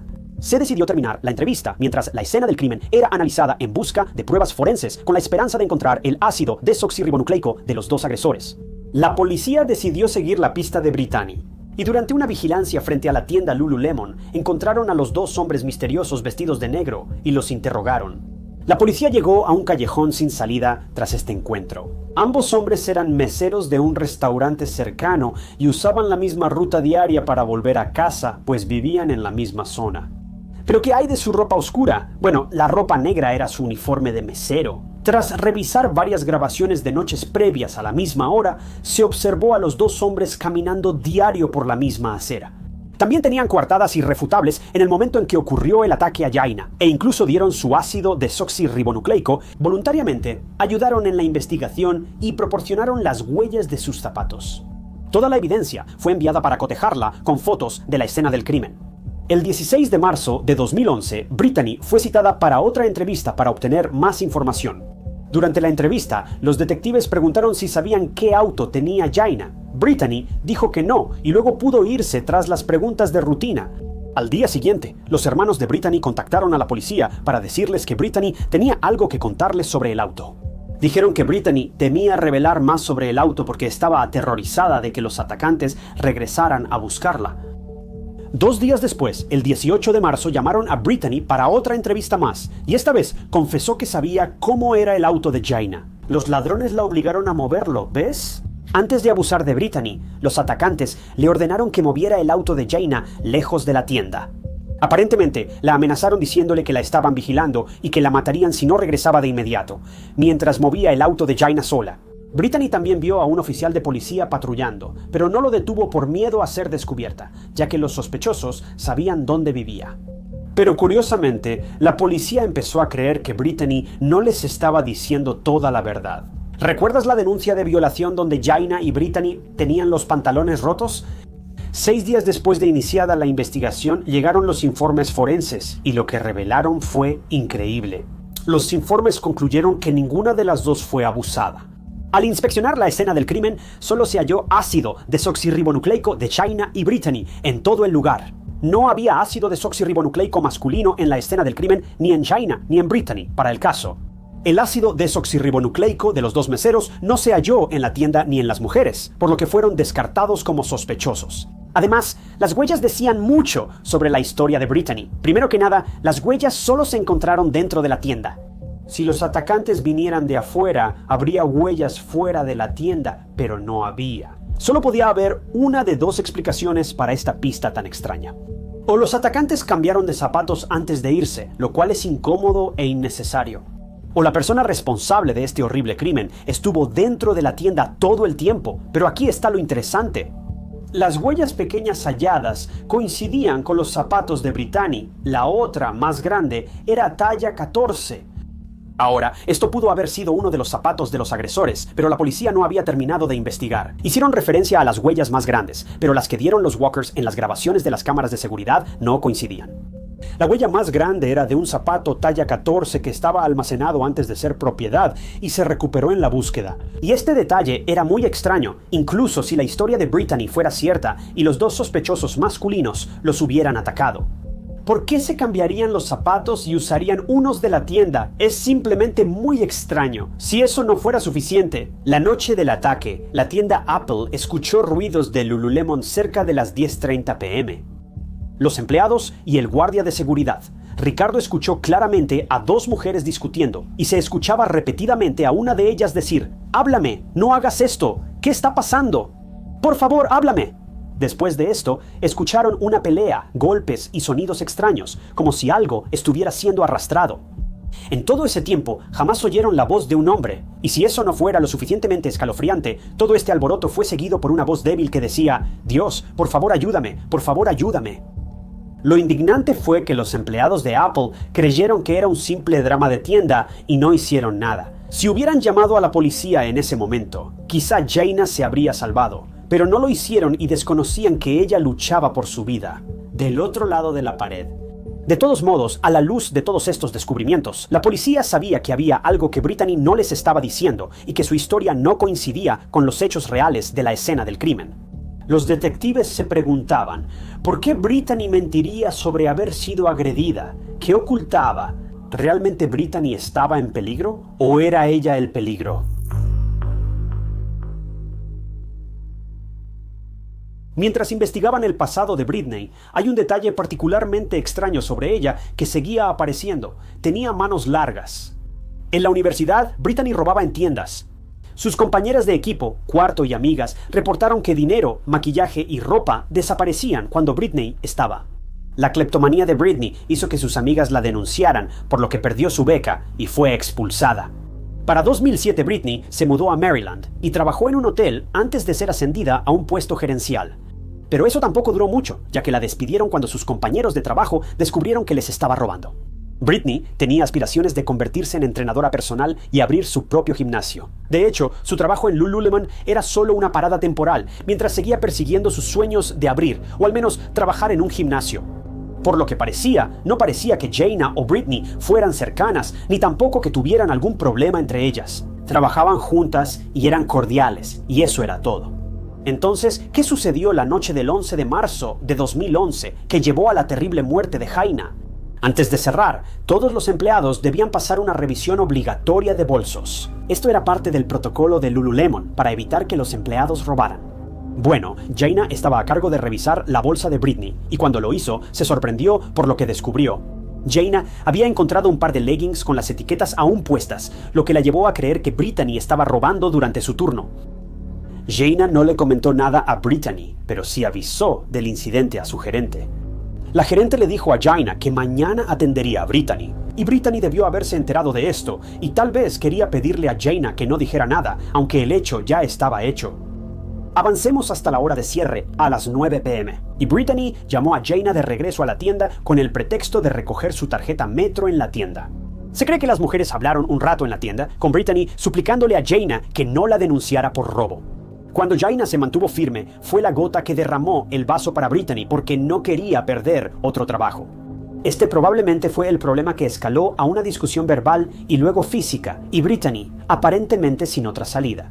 Solo pudo pensar en acabar con la vida de Jayna para no ser descubierta y despedida de su trabajo por robar.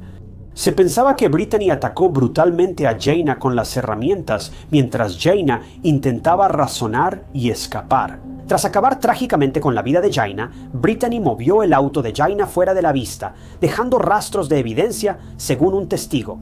Vio a Britney en el auto el 11 de marzo, 1 hora y media después. Al pasar por la zona, ella seguía sentada en el mismo lugar.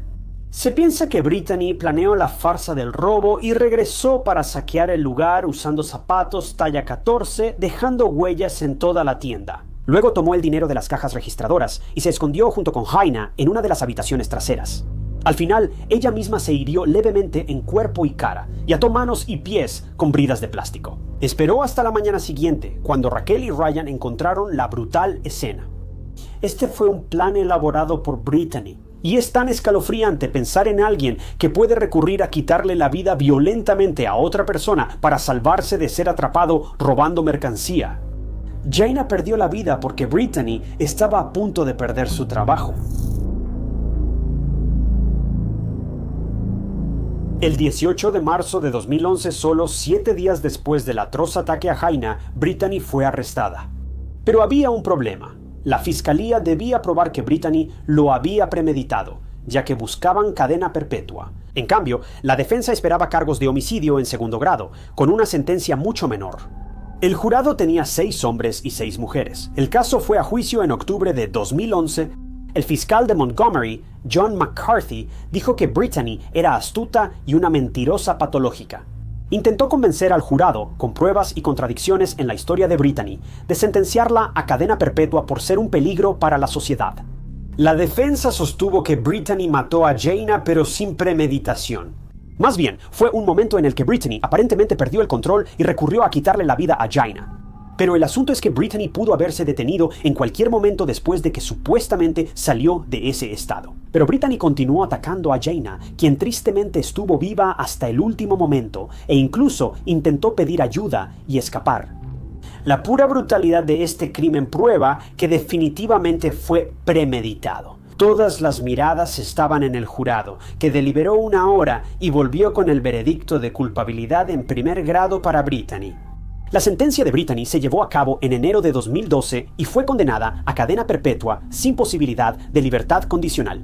En la audiencia, el juez Roberto Greenberg calificó el crimen y la violencia de Britney como fríos, calculados, deliberados y maliciosos. También agregó que Britney declaró directamente que sus acciones fueron para aterrorizar en respuesta a la indiferencia de los empleados de la tienda Apple.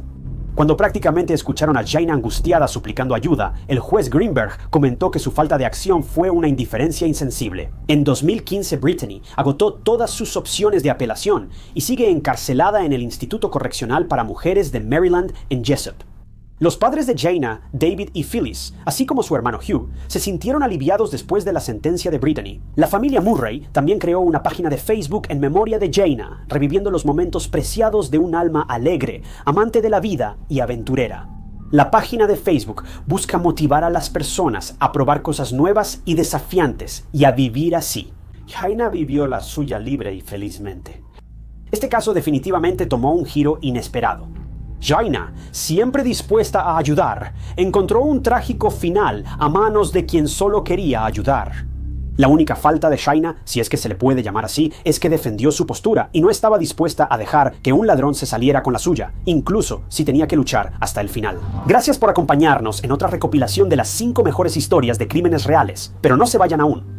Como una pequeña muestra de agradecimiento por quedarse hasta ahora, tengo una historia más para ustedes, y puede que sea la más escalofriante hasta el momento. Esta es la historia de Nicole Hammond, una joven que murió porque su compañero de trabajo no aceptó un no como respuesta.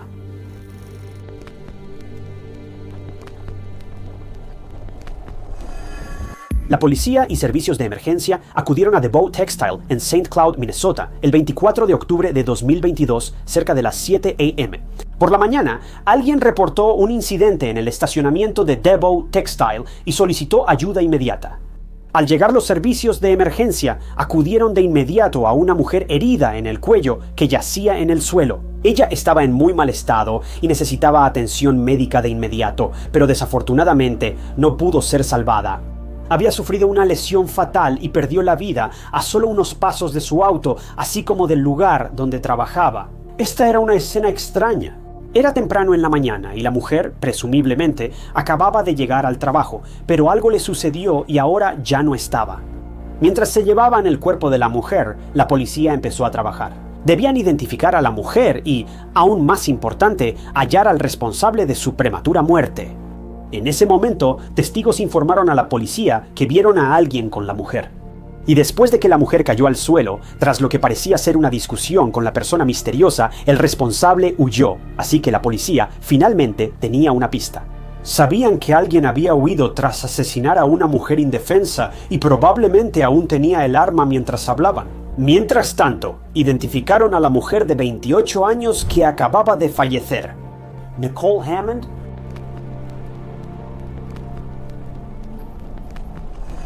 Nicole Hammond nació en Aitkin, Minnesota, y la describían como una joven deslumbrante con mucha ambición. Su jefe en The Bow Textile, Roberto DeBow, la recordaba como una mujer que siempre tenía una sonrisa en el rostro y alguien a quien era imposible no querer. Nicole amaba el aire libre, el océano, el kayak, el senderismo y explorar nuevos lugares. Nicole también era muy cercana a su familia, y una de las actividades que la unía con su papá era trabajar en su auto. Nicole tenía muchos pasatiempos, le encantaba cocinar y tomar fotos, y también era una escritora increíble. Nicole quería iniciar su propio negocio de joyería y se mudó a Fort Myers, Florida, un día, y en el momento del caso estaba en el proceso de perseguir su sueño de iniciar un negocio de joyería. En general, ella era una joven muy talentosa y cariñosa que tenía sueños como cualquier otra persona. Mientras perseguía su sueño, debía trabajar para sobrevivir. Así que consiguió un trabajo en The Bow Textile y le encantaba estar ahí. Sus compañeros de trabajo eran increíbles, ella era puntual y la vida le iba bien. Eso fue hasta que se cruzó con alguien un mes antes de los hechos del caso, quien no la dejaba en paz. Y esto se convertiría en algo muy difícil de manejar para Nicole. Miguel Carpintero tenía 36 años durante el caso. Y digamos que cuando Miguel vio a Nicole, la quiso y no descansaría hasta conseguir lo que quería.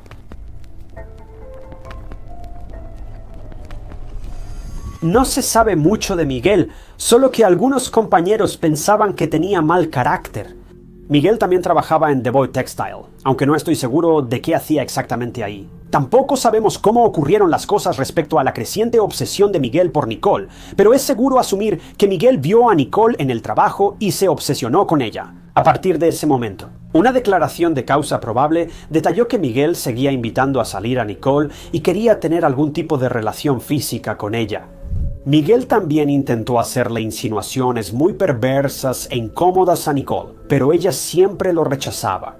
Nicole no quería estar en una relación con nadie en ese momento y ciertamente no quería tener ningún vínculo romántico con Miguel. Nicole insistía en mantenerlo profesional entre ellos porque trabajaban juntos. Aunque era educada, no era ambigua con sus sentimientos hacia Miguel, eran muy claros.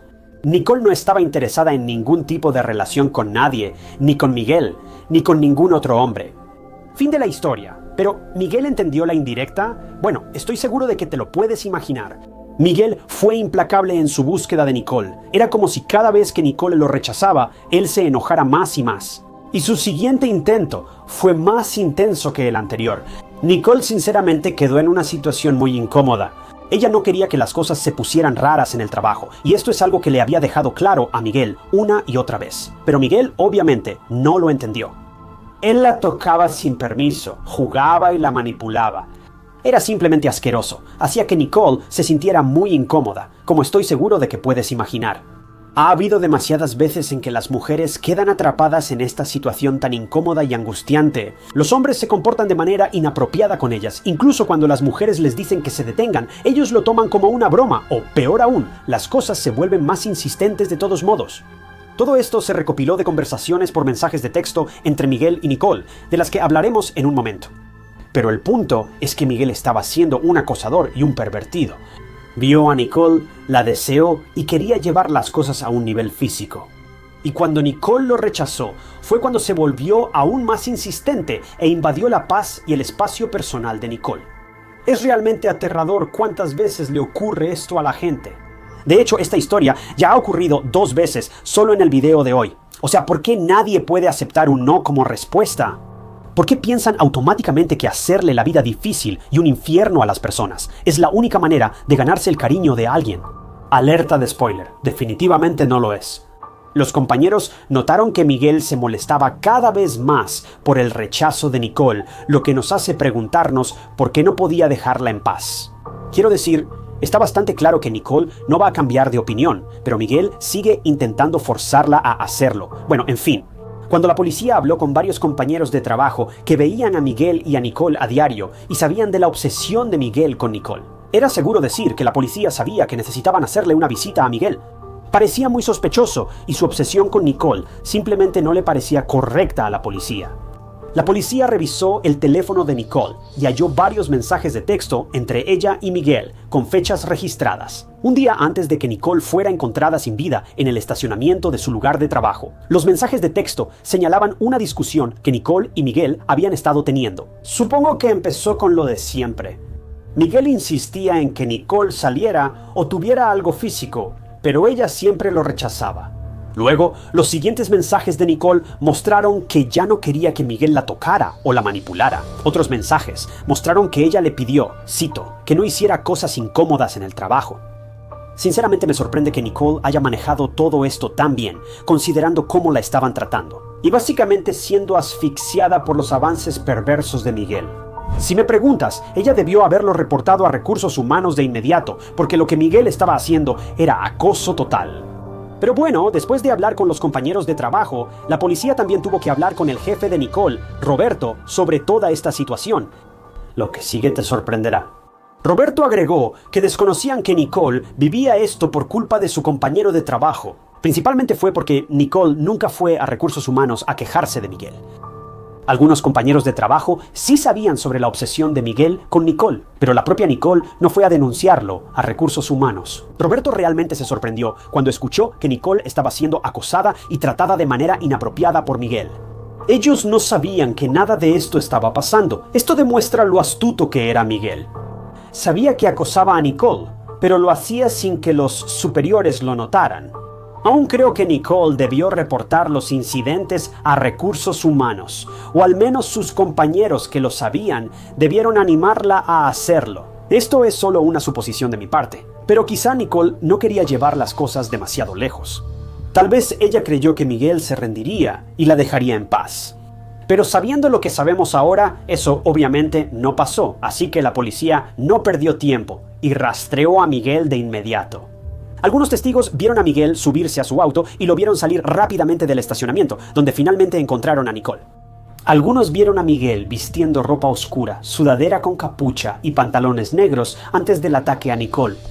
La policía siguió el rastro de Miguel y en menos de 3 horas ese día, Nicole fue atacada y abandonada en el estacionamiento de su trabajo.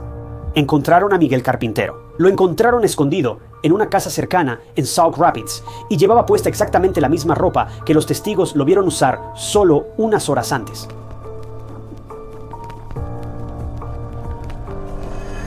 La policía sentó a Miguel y le pidió primero su versión de los hechos.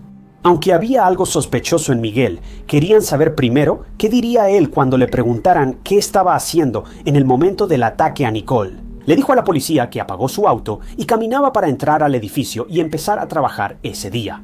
Fue entonces cuando se topó con el cuerpo de Nicole en el suelo y salió huyendo en su auto. Cuando la policía le preguntó por qué huyó tras ver a Nicole colapsada, Miguel explicó que se asustó al verla. La policía encontró esto sumamente extraño porque generalmente la primera reacción de una persona al ver a alguien colapsar en el suelo es llamar a la policía o intentar ayudarle.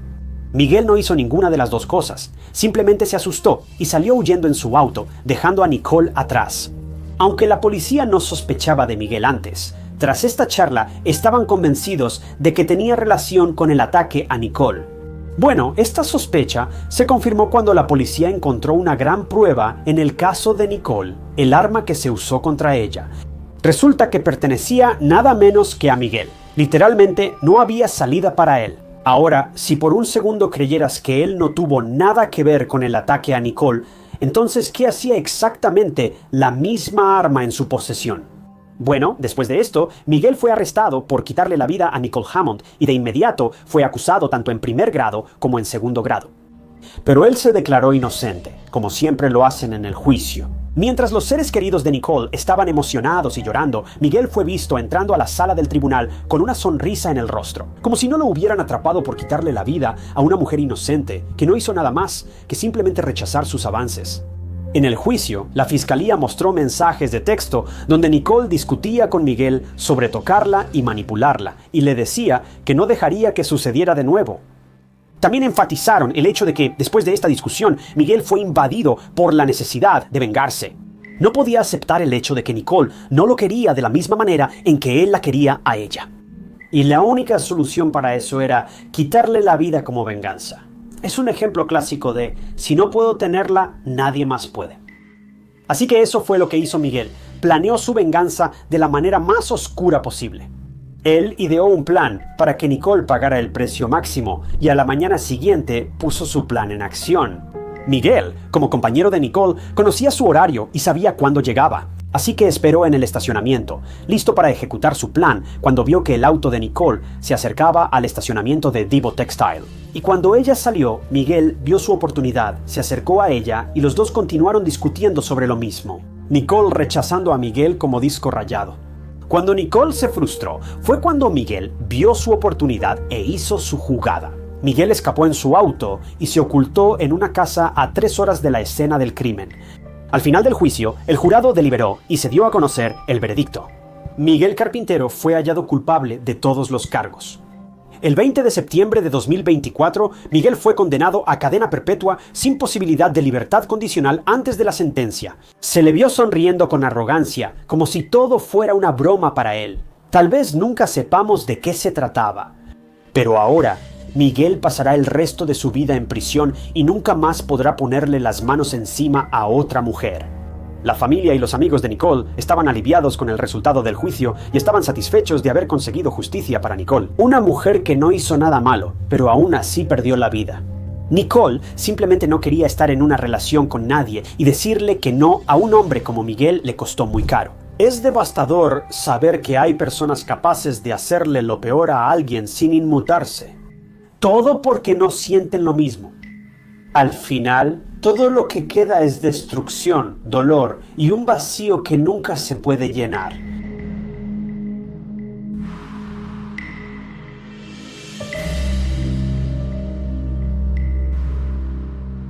Gracias por acompañarnos en otro episodio de Historias de Crímenes Reales.